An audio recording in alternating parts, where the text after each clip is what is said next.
అండి ఈరోజు మరి మన కౌన్సిలర్ గారైన ఆదిలక్ష్మి గారు జిఎన్ఆర్ గారు ఆధ్వర్యంలో అలాగే మిగతా వార్డు పెద్దల ఆధ్వర్యంలో ఈరోజు ఈ కార్యక్రమం ఇంటింటికి వెళ్ళి కార్యక్రమం చేపట్టడం జరుగుతుంది.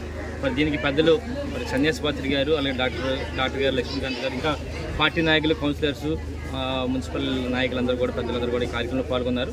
అదే ఇప్పుడు ప్రతి ఏ ఇంటికి వెళ్ళినా సరే ఎంతో ప్రజాదరణ ఈరోజు ఎక్కడ చూసినా సరే మహిళలందరూ కూడా బయటకు వచ్చి మరి హారతలు ఇస్తూ మరి జగనన్న ముఖ్యమంత్రి చేసుకుంటామని చెప్పి పెద్ద ఎత్తున మరి ఎంతో ఉత్సాహంగా ఉన్నారు. నిజంగా వారందరూ కూడా నా ప్రత్యేక ధన్యవాదాలు తెలుపుకుంటున్నాను. ఎందుకంటే ఈరోజు రేపు జరగబోయే ఎన్నికల్లో జగనన్న మరి ముఖ్యమంత్రి కావాలని చెప్పి ప్రతి ఒక్కరు కూడా కోరుకుంటున్నారు.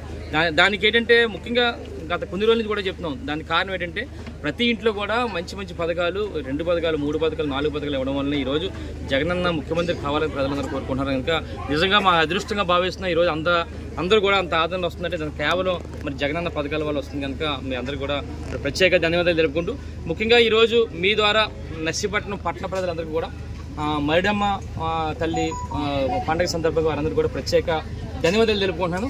అయితే ముఖ్యంగా శుభాకాంక్షలు తెలుపుకుంటూ అసలు ముఖ్యంగా ఒక విషయం కూడా చెప్పాలి. మరిడమ్మ పండుగ అనేది ఒకసారి నేను చెప్పాల్సిన అవసరం ఉంది కూడా. ఈరోజు పండుగ జరుగుతుంది, నైట్ జాగరణ చేస్తారు, రేపు కూడా పండుగ చేస్తారు. అయితే ముఖ్యంగా ఒక్కటే మీ ద్వారా ఇక్కడ ఉన్న పత్రికా పెద్దలందరి ద్వారా నియోజకవర్గ ప్రజలందరూ కూడా చెప్పేది ఏంటంటే ఈరోజు మరిడమ్మ ఉత్సవం అనేది నాతవరం మండలం కానీ గోల్గొండ మండలం కానీ మాకారపురం కానీ నర్సీపట్నం రోడ్లు కానీ సుమారుగా 101 పంచాయతీలు ఉన్నాయి. 101 పంచాయతీలు కూడా ప్రతి గ్రామంలో కూడా మరిడమ్మ ఉత్సవాలు చేస్తారు, అలాగే నూకల తల్లి ఉత్సవాలు చేస్తారు. అలాగే నర్సీపట్నం మున్సిపాలిటీకి సంబంధించి బలిఘట్టంలో మరిడమ్మ చేస్తారు, బలిఘట్టం చేస్తారు. అయితే ఈ రోజు జరుగుతున్న పండుగ ఏంటంటే ఒక 18 వార్డులకు సంబంధించిన నర్సీపట్నం 18 వార్డులకు సంబంధించిన పండుగ ఇది. అయితే ప్రతి సంవత్సరం కూడా బాగానే జరుగుతుంది. అయితే ముఖ్యంగా ఏంటంటే బాధాకరం ఏంటంటే ఈరోజు మీ అందరూ కూడా చెప్పాల్సింది ఏంటంటే ఈ నర్సీపట్నంలో జరుగుతున్న మరిడమ్మ ఉత్సవాన్ని ఇదేదో నియోజకవర్గ సమస్యగా ఒక క్రియేట్ చేసి ఇక్కడ అవినీతి అయింది పద్ధతి కానీ వాళ్ళ కొడుకు మరి తలకమాసిడు ఉన్నాడు ఒకడు వాళ్ళ మరుగుజ్జు పాత్రుడు కానీ ఒక గత నెల రోజుల నుంచి కూడా రోజు ప్రెస్ మీట్లు పెట్టి ఇదేదో నియోజకవర్గ సమస్యగా క్రియేట్ చేసి తద్వారా మరి ఓట్లని రాబట్టుకోవాలనే ఒక తాపత్రయంతో మరి ఎదవాలోచనతో ఈ తలకమాసినాడు మరి మాట్లాడడం జరుగుతుంది. ముఖ్యంగా చెప్తున్నా ఈరోజు మరిడమ్మ కూడా క్షమించదు వీళ్ళిద్దరిని కూడా. ఈ అవినీతి అయింది పద్ధతి కానీ ఈ తలకమాసినాడు ఉన్నాడు మన మరుగుజ్జు పాత్రుడు మరిడమ్మ కూడా క్షమించదు. ఎందుకంటే మరిడమ్మ పేరు చెప్పుకొని ఈ విధంగా ఒరే మీరు ఇలాగా నా పేరు చెప్పుకొని మీరు రాజకీయం చేస్తున్నారా, మీరు బాగుపడరా అని చెప్పి మరిడమ్మ కూడా వీళ్ళందరినీ క్షమించదని చెప్పి సందర్భం తెలియపరుస్తూ అయితే ముఖ్యంగా చూస్తున్నా ఈరోజు నెల రోజుల నుంచి రోజు ప్రెస్ మీట్లే. మరి గతంలో కూడా మొన్న చెప్పారు సన్యాసిపాత్రి గారు మరి మా దగ్గర బంగారం ఉందని చెప్పి చెప్పడం, అదే 6 లక్షల రూపాయలు వాళ్ళ దగ్గర ఉందని చెప్పడం. మొన్ననే ఎండోమెంట్ డిపార్ట్మెంట్ కూడా మరి నగలను కూడా ఏర్పాటు చేశారు.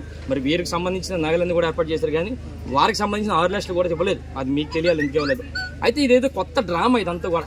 మళ్ళీ నేను చూస్తే మాకు మైలు వచ్చిందని చెప్పి ఇదో కొత్త డ్రామా. ఒరే బాబు మీరు అంటున్నాను ఈ తలకమాసిన మరుగుజ్జోడికి కానీ ఈ అవినీతి అయిన కానీ చెప్తున్నాను, మీకు చేతనైతే మీరు చెయ్యంటారు బాబు పండుగ.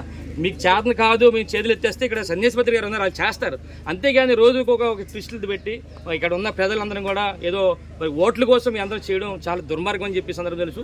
ఎట్టి బస్సులు కూడా మరిడమ్మ వీళ్ళిద్దరిని అవినీతి అయిన పోతుని ఆ మరుగుజ్జోడు ఉన్నాడు మరుగుజ్జోడు తలకమాసినట్టు మరి పోతుని కూడా క్షమించదని చెప్పి సందర్భం తెలియపరుస్తూ మరి ఎట్టి బస్సులు కూడా ఈరోజు మరి రేపు జరగబోయే ఎన్నికల్లో బ్రహ్మాండ మెజార్టీతో మేము అందరూ కూడా గెలుస్తాం. అయితే ఈరోజు మేము చెప్పనవసరం లేదు, రేపు మళ్ళీ మేము నామినేషన్ కార్యక్రమం కూడా చేస్తాం. కొన్ని వేల మందితో మరి నామినేషన్ కార్యక్రమం పెద్ద ఎత్తున అందరూ రాబోతున్నారు. మీ ద్వారా మరి నర్సీపట్నం నియోజకవర్గ ప్రజలందరూ కూడా కోరేది ఏంటంటే మీ అందరి తాలూకు ఆశీస్సులు ఆశీర్వాదాలు అందించే మనస్ఫూర్తి కోరుకుంటూ నమస్కారాలు తెలుపుకోండి. జై జై.